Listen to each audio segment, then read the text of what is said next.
അന്ന് മൂലയെ കിടക്കുന്നു ഒലക്കിയെടുത്തു പാദം കൊണ്ട് ചവിട്ടിപ്പൊളിച്ചു. അന്ന് കണ്ടിരിക്കുന്ന ഒരു കാഴ്ച അന്ന് തള്ളയെ പിള്ളയെ പതിച്ചു ഞാൻ ദിനപാനം ചെയ്തിരിക്കുന്നു അല്ലെ. ഉറൽമാലയൊക്കെ എടുത്ത് പുറത്തെടുത്തു രക്തം കുടിച്ചു അല്ലെ. അന്ന് അപ്രത്യക്ഷമായിരിക്കുന്നു ഒരു അനുഭവം.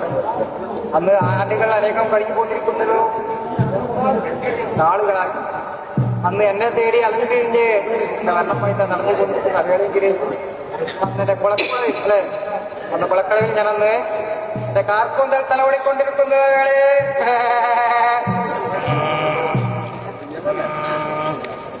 അന്ന് കുളിച്ച് ഇരനായിരിക്കുന്ന ഒരു വേളയെങ്കിൽ കാർക്കൂന്തൽ തലവടിക്കൊണ്ടിരിക്കുന്ന ആ വേളയെങ്കിൽ എന്റെ മരണം വൈത്താൻ വന്നു. അന്ന് എന്താ എന്നെ ചെയ്തത്? എന്റെ നടുവിൽ ചവിട്ടിയേ